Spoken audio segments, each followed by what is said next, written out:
Irene, do you have any questions for CCA? No, not really. I'm very familiar with these two. We work together, so we're familiar with their workings. Thank you. Mr. Jackson? Okay, coming to another subject, in your literature it says all funds held by CCA are invested daily. I'm assuming this is money that you've collected, that you have before you send it back to the communities. Mr. Chairman of the Councilman, that's an excellent question, and I should have mentioned that earlier in my talk. We collect money on a daily basis, and the money that is deposited in the agency's account is invested in Star Ohio. We only invest overnight. We do an overnight repo. We do not speculate in the market. We don't do anything other than utilize the state of Ohio's instrument for investing. Unfortunately, the interest income that is generated as a result of the general state of the economy is a lot less than what it used to be. There was a time when the agency invested, and the return on those investments allowed us to do our work for all of our member communities for free because the investments cover the cost to operate the agency. That's a long time ago. However, whatever money is invested and return, whatever the return is on that investment, is shared with each of the member communities in the same fashion as the cost associated with the collection. Right? So we determine how much each member community would be entitled to as far as interest income. And that's in a schedule, I think, that was that on the distribution schedule? Okay. Now, we collect on a monthly basis or on a daily basis, and we distribute it to the communities on a monthly basis. So whatever money we collect in the month of November, we will be distributing it to the member communities on the first Monday after the second Wednesday of the month of December. And that's prescribed. It's the first Monday after the second Wednesday. Yes. 14th month. I know, there was some worry on that part.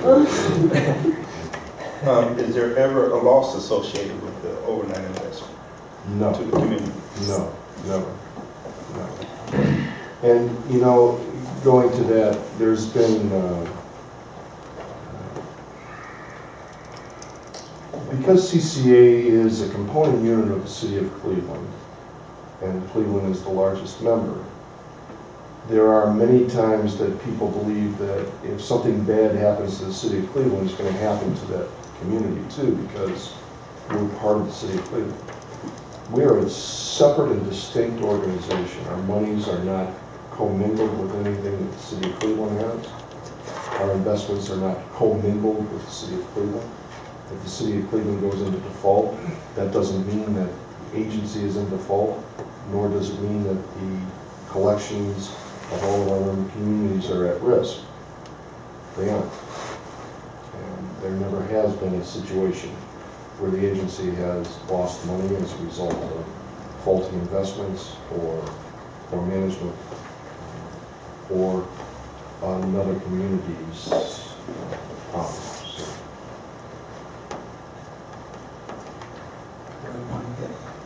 Alex?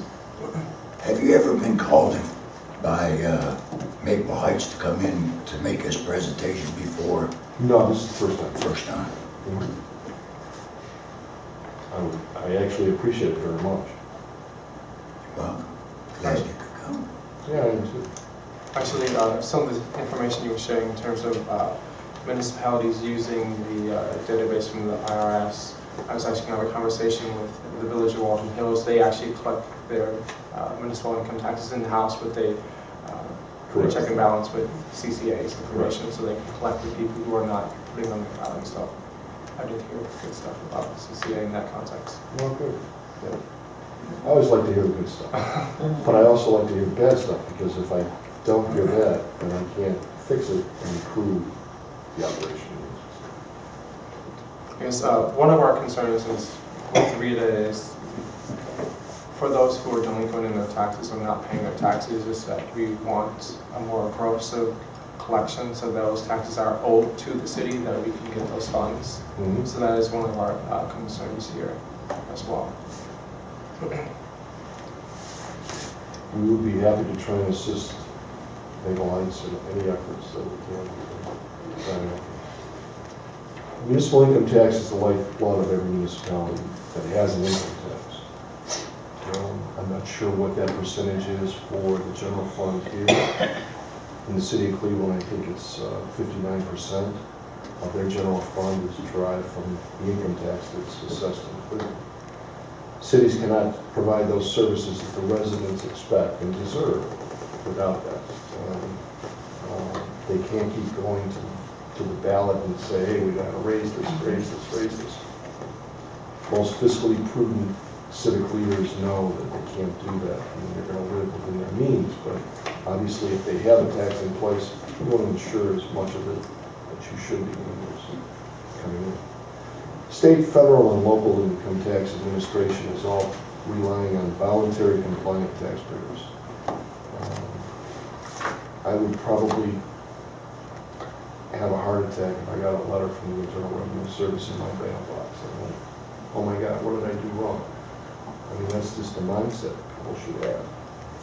I think they should have that in the state and local level too. And we try and do as best we can. Mr. Jackson? How do you handle out of town debt or out of the local area, even out of state? I'm not sure I understand. If you have a resident that owed money to the city of Maple Heights and now they've moved, Then I moved to Indiana. depends on where they are in Indiana. If it's not too far, I'll drive. You know, we will track them down. We'll obviously communicate to wherever they are. We have resources of information to try and get. I'm assuming you do that because if you can look at that federal return, you'll find out where they are. So you will then send Letters to them. And that, right. Now, you know, and the other thing, our name is somewhat of a misnomer. We're not a collection agency that's calling people on the phone and threatening them. And, you know, I mean, we're a tax administration organization, CCA, Division of Taxation, and we try and bring taxpayers into compliance in a professional manner. We're not issuing, threatening, credit damning reports to people. We will contact that taxpayer through correspondence, and if they fail to respond and we have a tax liability established for the community, and we turn it over to prosecution. Have you ever had any type of amnesty program? There was one amnesty program that was run agency-wide, and it was quite some time ago. And it was based on all of the communities asking to run an amnesty program. We have had amnesty programs on behalf of individual member communities. If the city chooses to run an amnesty program, we will conduct that for them. But it's really based on, we did one time agency work, but each city had to sign on to it, so we had one. And how do you We generated probably, this was a while ago, this was 1984. And we generated about $1 million agency-wide. It must not have been too successful. You haven't done it since '84. Well, not agency-wide, but as I said, some individual communities have said we want to do an amnesty program. One of the things with the amnesty program is that when you have delinquent taxpayers that you've already identified, and you have bills out there for them, they say, well, wait a second, why can't I be part of this amnesty program? You need to make that determination whether or not you want them to be allowed. Or you're on the risk of not, somebody's just not going to come forward anyway. But we would, if the city chooses to have an amnesty program, we'd be happy to, administer it for them. Okay, I guess maybe I'm thinking about two different types. One, I guess would be one that somebody who hasn't filed, but also a person who's delinquent, that you would say, okay, we would waive your interest or penalty. And again, you come in and sign up for a payment plan and stick with it, and stuck with it. Have you done the program? So we have, we Okay. have done it. Okay. And we do put people on payment plans, and we hold in abeyance the penalties and interest associated with that tax debt, Mhm. if they're on a payment plan. So they stick So to they it, pay it off. and they would be forgiven. If they didn't, then it would be applied. Correct. You know, we need to be able to make it as easy as possible for the taxpayer to be compliant. And given this economy that this country has faced these many years, people are struggling, and, you know, okay, if you're gonna eat, or you're gonna pay your income tax, what? But we understand that, so we have to try and work with the taxpayer to make it as less egregious as possible for them to be compliant citizens. Mr. Safran? To the chair, the question I have, it concerns actually, can you explain, there are two processes you said for your fee is through revenue collection and transaction collection. Can you explain what is considered a transaction? And if there's any different variations of transactions, because, you know, your fees here are all different percentages based on that, so Correct. I'm assuming that a city that has more transactions obviously is going to be charged. Depends So on we need to know what. It would depend on the dollar value of each of those transactions. Okay. So it's purely mathematical. If you have a community that has a high dollar amount collected and a low number of transactions associated with that dollar amount, their cost to collect could be lower than a community that has a high number of transactions and a lower dollar amount. You know, it's just the nature of how that transaction is dealt with. A transaction is a form that goes out. That goes out. We mail out forms. Mhm. When a payment comes back in, if it's an annual tax return, say the annual tax return is going to be for one city only, that one city gets charged the transaction. Say the tax return could have, here's an example, it's a withholding from a business, and the business is doing business in multiple communities, and they're making one payment, and there's 4 individual cities getting a share of that one payment. There's 4 transactions, and each city that's getting the money can be calculated, charged the transaction for that. Not one city, but all 4. So however those transactions work out, the higher dollar amount, lower transaction, lower cost. And it's just a factor of that formula. A number of years ago, it was 1985, we tried to determine whether or not we should change the methodology with which we charge our member communities. So the board, the executive board, decided to hire a public accounting firm to do an evaluation. And after all was said and done, they came to the conclusion that the methodology that we employ to charge our member communities is the best thing that we could do. Cost the agency some money to get that report, but we knew that what we were doing in that fashion is the best we could do. And it's been that way for 47 years. Now, how, to the chair, if somebody's on a payment plan, sends in 4 payments a year, 4 transactions? Correct. Okay. So that's the right estimated then. Yeah, so if you don't pay it once a year, or if you pay it once a year, you get the city gets 1 fee. But if I decide to pay it 4 times, So if you have an estimated tax liability and your community ordinance stipulates that estimates shall be paid, 90% state law, Ohio Revised Code 718 states that if there's a municipal tax liability 90% of the tax must be paid by January 31st.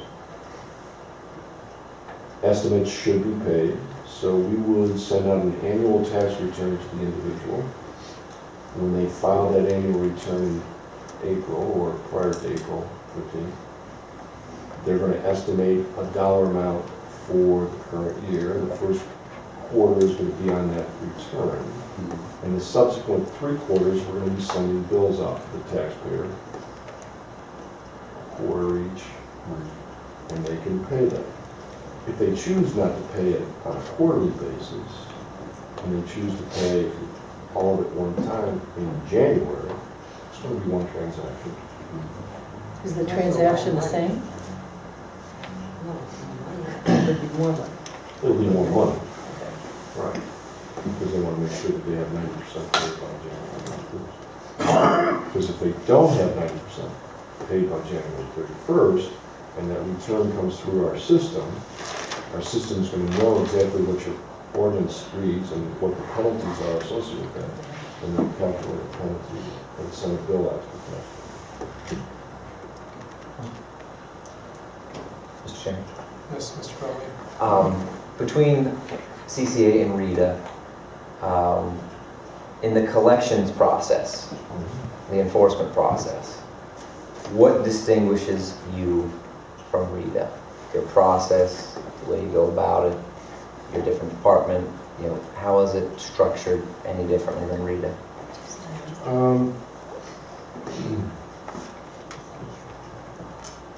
I can't answer what RETA does in that regard. I do know what CCA does. I have staff attorneys that report to me and provide me legal guidance. They oversee our legal department. They represent the agency in court, small claims, bankruptcy, municipal and criminal courts. We have field investigators. We pursue delinquent, non-compliant taxpayers through whatever means we have available to us. I cannot speak for regional income tax agency and what we do. I think we do a very good job. What's the statute of limitations on collection of municipal income tax? 6 years. Unless fraud is determined, then there's no such.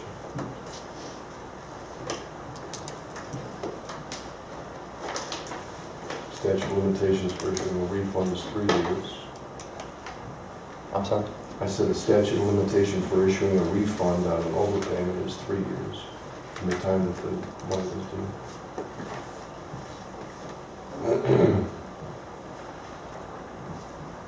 Do you have the statistics from a comparable municipality and how your collections have gone in municipalities similar in size or maybe makeup?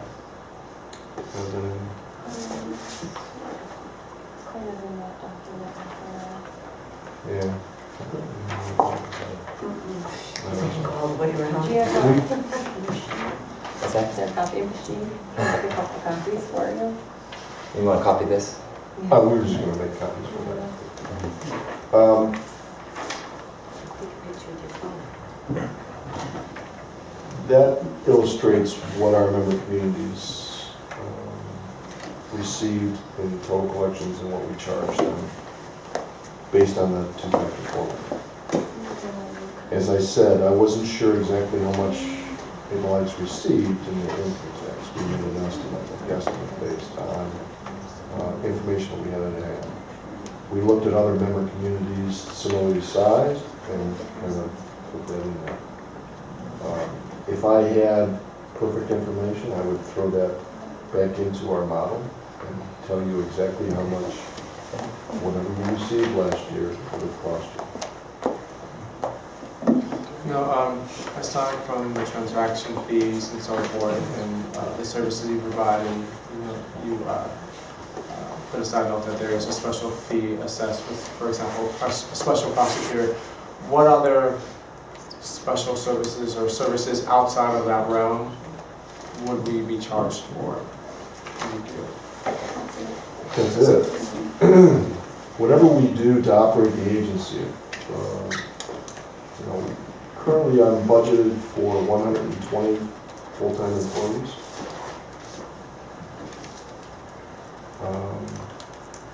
Which is small in comparison to what we collect. But we have done so much through technology that we're able to reduce our labor efforts. We're not going to charge anything more than what the agency costs are to operate. And I go through a budgetary process each year. I get to present the operating budget of the agency to Cleveland City Council and have them approve that. And I have never exceeded my budget in any year. I've always been well under it. And I'm never going to charge a community for something that they're not entitled to. Yes. And I was gonna point out that the special prosecutor charges we were talking about, it's only for the federal income tax program. So we would do a lot of work to identify those people, and for the group that doesn't come and report to us, those are the only ones that we could go after. Because a lot of people through that program will pay, but there are some that don't. And in that case, if you choose to go after them, then you would have to pay for a special prosecutor, and that's why we charge you, because it's completely up to you guys and it's directed specifically to your community. That's the only charge though. And it's, we haven't had many communities yet go through that process. We've had a couple, but. The city of Dayton has. And I should have explained that a little further. It's not like we've identified 35 cases from IRS data and we're going to prosecute them and you're going to be charged for this prosecutor. You're only going to be charged for the prosecutor when he represents the city in your court. All of the prep work, all of the things that we do on your behalf, you're not going to have any separate charges. It's all part of the cost operating meetings. Mr. Brownlee, do you have a question? Yes, sir, thank you. Well, first, I'd like to follow up on the collection process. So someone is delinquent, you said you then check them with your records from the federal income tax, and then you will put them in a state of collections where you'll send them a notice. Right. How long is that state of collections? We send out 3 notifications, and then we identify taxpayer being non-compliant and turning that case over to the municipality for prosecution. Mm-hmm. If your community says you have a filing requirement, failure to file X, you have both civil and criminal complaints can be filed on behalf of and you are a mandatory filing community, they didn't file a return, they didn't prove that they had no requirement to file, whatever, then we'll turn that case over to the prosecution for your community's local prosecutor. So 3 notices are sent out, no cooperation. Then you will begin processing it for litigation. You'll say, what does that look like? Because you said at some point in time, we need to hire our own special prosecutor to carry it all the way through.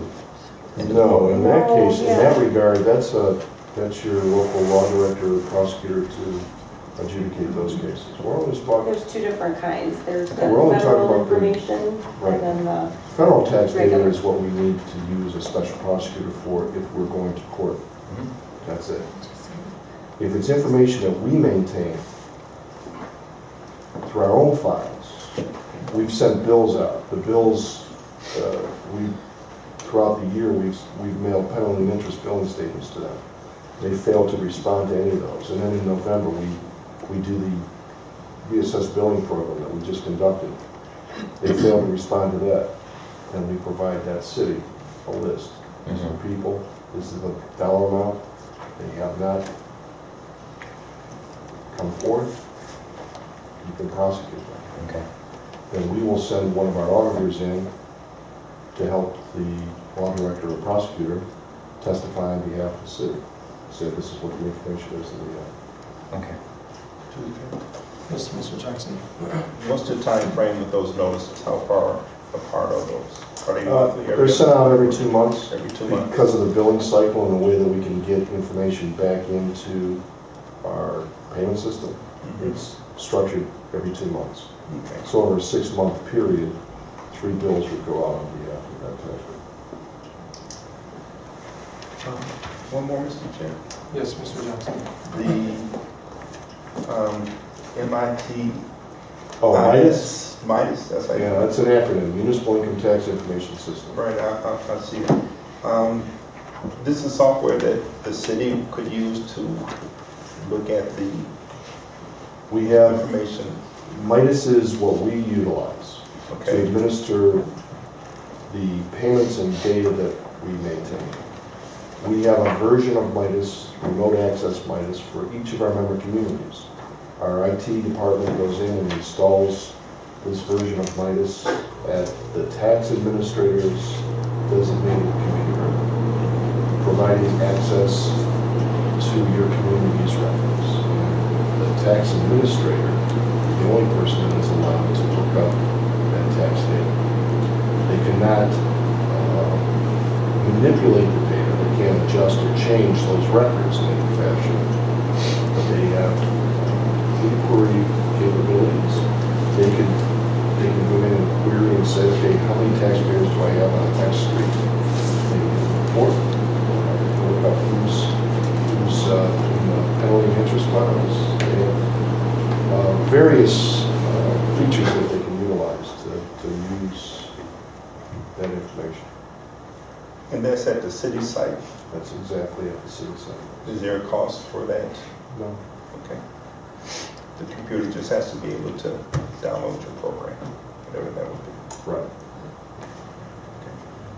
And who has legal access to that information? The income tax administrator designated by this council in the city, whoever that person is that's designated, No one else, no one.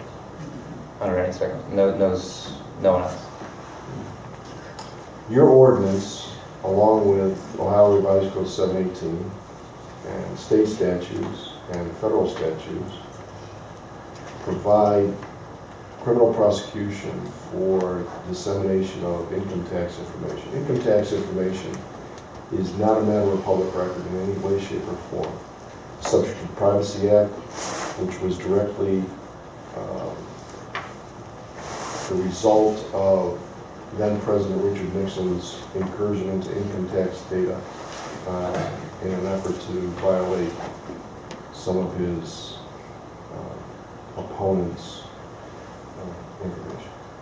So Congress enacted the Privacy Act to protect income tax information. So basically on our side, it would just be a viewing only. Correct? Yeah. He was not a crook. Are there any more questions? I didn't say that. I just said why the law was good. I'm good. I think we have to do a cost comparison between reading this. Absolutely, I agree. Mr. Chairman? Thanks for the good Oh, presentation. you're very welcome. Yes, Mr. Valley. According to RETA, currently, we have about $900,000 in collections, in state collections. We have about $700,000 being processed through litigation.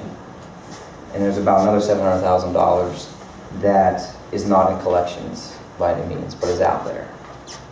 How do those numbers sound? We collect on average about $6.5 million annually through income tax. How does that sound to you in comparison to how you're doing business with other municipalities? Does it sound like a lot of money in collections and litigation, or not? So does it sound kind of normal? How does it sound to you? Actually, I think that's a high percentage of delinquent accounts.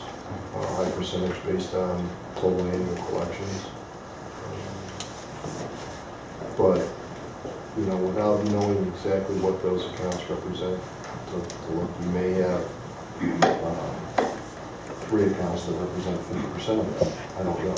Rita's got about 100 cities. But just on the surface, it would seem that that's a high percentage of delinquent money for $6 million a year. Well, Mr. Lynch and Ms. Cromer, I want to thank you for coming out this evening. I'd You're like very us welcome. to have some more conversations and allow this body to come together and talk a little bit more and get some more information from you. Anytime, please contact us, we'll be happy to come back. Thank you so much. Thank you. You're very welcome. Thank you. Thank you again.